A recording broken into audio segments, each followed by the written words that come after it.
Hello students, today we are going to study about a structure which is one of the most important structure for the survival of a cell, that is plasma membrane. So plasma membrane is what? It is a structure that is act as a boundary which will help all the content and the organelles present in the cell to stay at a definite position, है ना। हम चाहते हैं कि वो एक cell का जो भी कंटेंट है वो एक जगह पे ही रहे और एक एरिया में ही रहे। सो व्हाट वी वांट कि एक फ्लेक्सिबल इलास्टिक कवरिंग में हम उसे बंद कर देते हैं। Fine, so it is an outer covering, एक आउटर कवरिंग है एंड इसको प्लाज्मा लेमा या फिर सेल मेम्ब्रेन भी कहते हैं।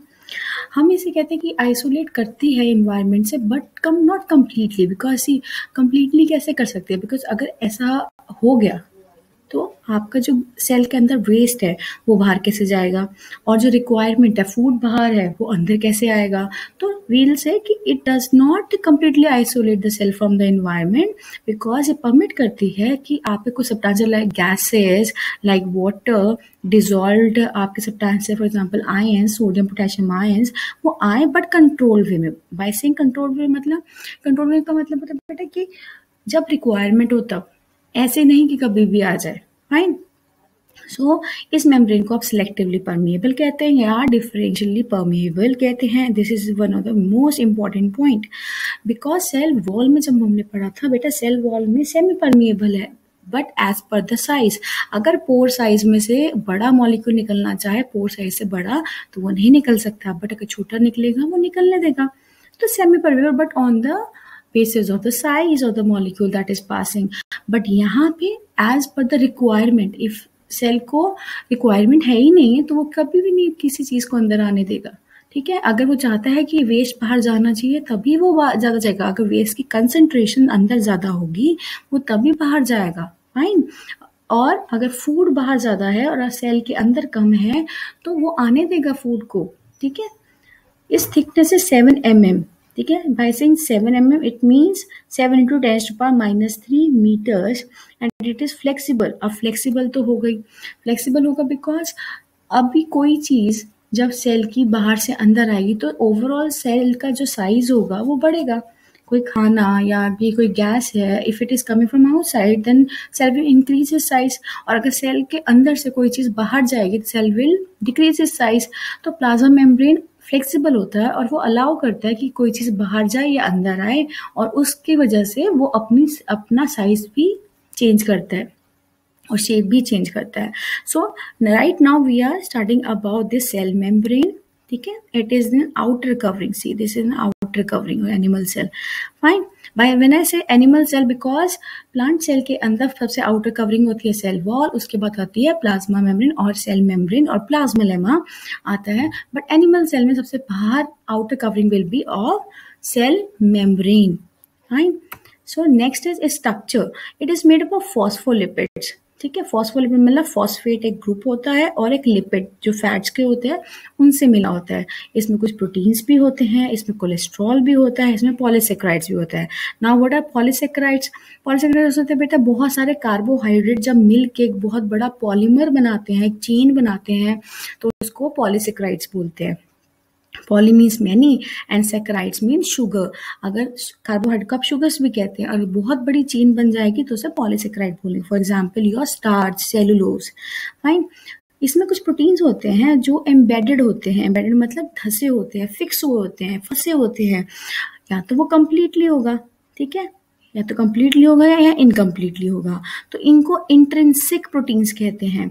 कुछ ऐसे हो सकते हैं जो सुपरफिशियल हो, ऊपर ऊपर ही हो, तो उनको एक्सट्रिंसिक प्रोटीन्स कहते हैं। बट आई सेड कि प्रोटीन्स होते हैं या तो वो कम्प्लीटली होंगे या फिर वो इनकम्प्लीटली होंगे एम्बेडेड, तो उनको इंट्रिंसिक प्रोटीन कहेंगे। एंड सुपरफिशियल होंगे जो एक्सटेंसिंग होंगे। By saying that I want to say ये आपका मेम्ब्रेन है। अगर इसमें कोई प्रोटीन इस तरह से एम्बेडेड है, ठीक है, ये एक प्रोटीन है आपका, और या फिर आधा इनकम्प्लीट है, ये कंप्लीट है, ये इनकम्प्लीट है। ठीक है, ये आपके इंटेग्रल, आपके इंट्रिंसिक एंड इंटेग्रल प्रोटीन्स हो गए।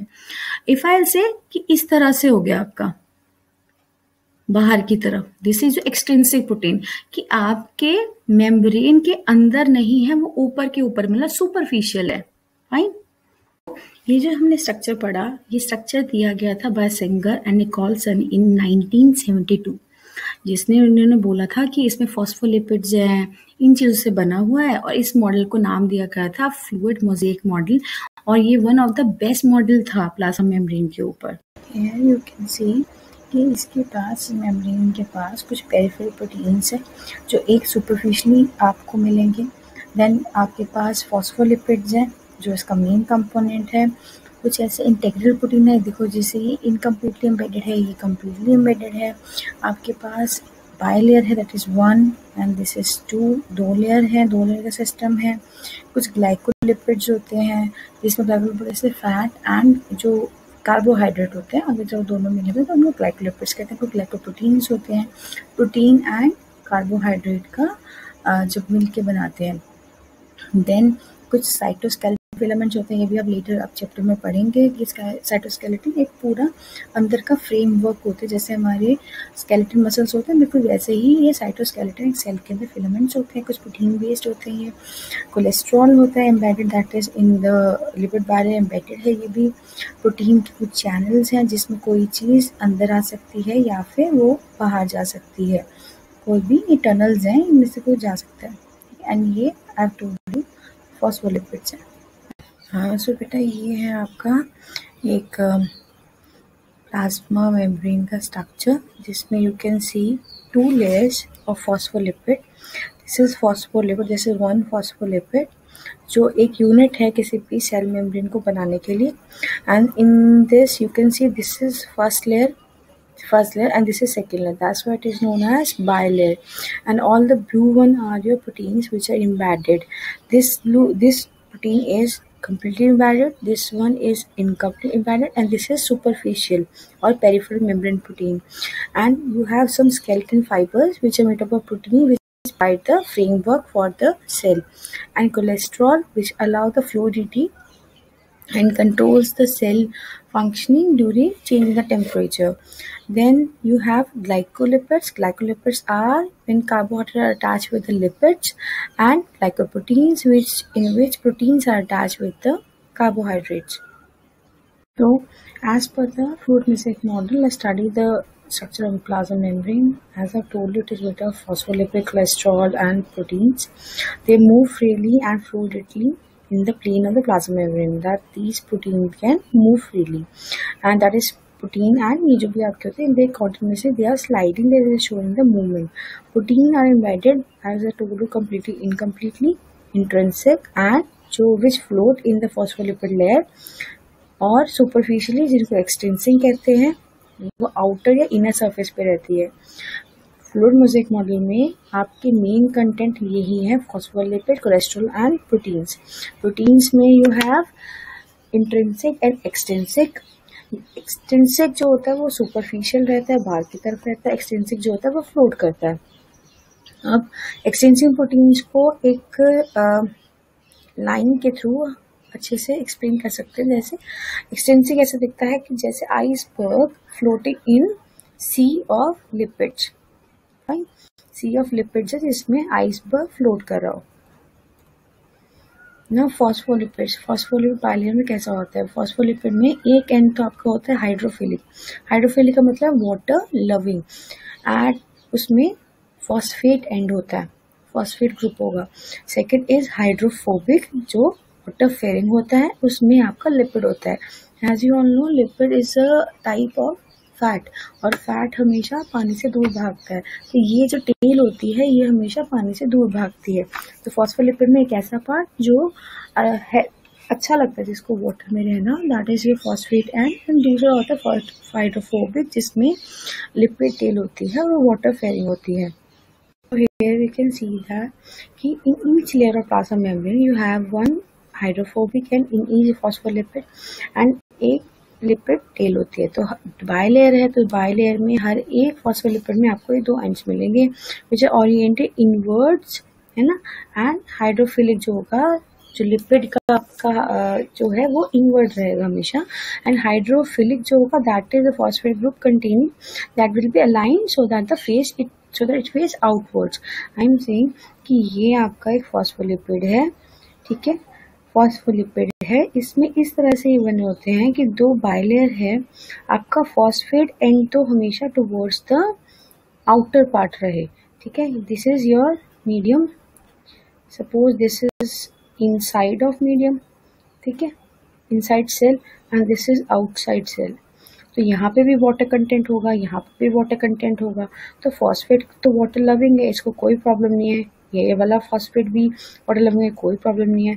बट ये दोनों स्ट्रक्चर जो होते हैं हाइड्रोफोबिक, इनको अंदर की तरफ ओरिएंट कर देते हैं ताकि ये अंदर की तरफ रह के अलाइन रहें और फॉस्फेट ग्रुप जो होता है face towards to aqueous cytoplasm of the cell और द आउटसाइड इन्वायरमेंट, मतलब वहाँ पे वाटर जो है उनको कोई प्रॉब्लम ना हो। Phospholipid tends to spontaneously aggregate by the mechanism whenever they are exposed to water, मतलब जब भी उनको वाटर मिलता है स्पॉन्टेनियसली ये सारे साथ में आ जाते हैं and they love water, they form a structure, ठीक है। वेयर एज जो आपका फैट वाला रीजन होता है, फैट वाला रीजन क्या होता है, ये अंदर की तरफ छुप जाता है। So this is the structure of a phospholipid in which this is the backbone where there are 3 carbon glycerol molecule. First carbon पे you have phosphate group, ठीक है, this one is hydrophilic water loving and rest 2 carbons they have fatty acid. The number 2 and number 3 they have fatty acid, they both are fatty acid, ठीक है। जो fatty acid और fats है तो they are hydrophobic। अब एक fatty acid जो होती है that is saturated, when I say saturated मतलब you can see the single lines, मतलब इनके बीच में single bonds है। saturate का मतलब था single bond, और एक ऐसी fatty acid होती है जिसके पास double bond होते हैं, ठीक है।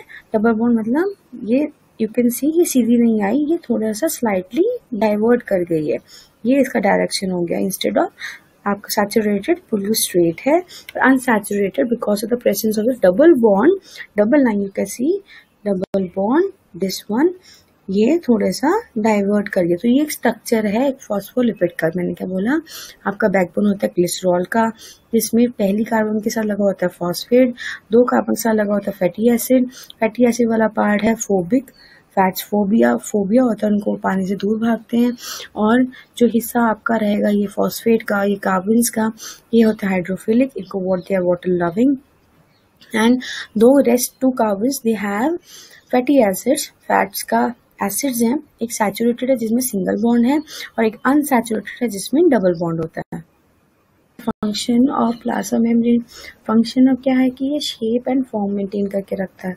कभी भी कोई चीज अंदर आएगी then it will increase the size, and कोई चीज बाहर जाएगी decrease the size, because overall cellular content, the cytoplasmic content is increasing और decreasing, so it forms the shape and the form of the cell, compartmentalize the cell content. अगर मैं बोल रही हूँ कि बाहर आपका कोई कंटेंट है, किसी सेल के बाहर कोई कंटेंट है, दैट इज एक्स्ट्रा सेलुलर मतलब सेल के बाहर कोई कंटेंट है, तो इसने क्या करा कि उस चीज से उसको सेपरेशन कर दिया। Suppose this extra cellular material है, ये सेल है, इनके मटीरियल, सेल के मटीरियल को, जो भी यहाँ पे मटीरियल है, जो भी यहाँ पे मटीरियल सेल के अंदर, उसको इसने क्या करा, कंपार्टमेंट मतलब बंद करके एक अलग जगह पे रख दिया गया है।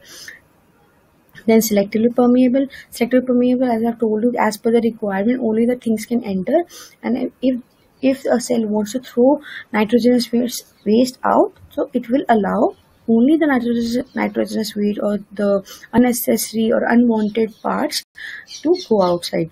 Forms plasmodesmata, as I've told you in the last lecture also, plasmodesmata कहते हैं continuous होता है, मतलब 2 सेल्स के बीच में अगर आपका प्लाज्मा मेम्ब्रेन एक कनेक्शन बनाना शुरू कर दे, जिसकी वजह से क्या होता है, 2 cell they can contact with each other.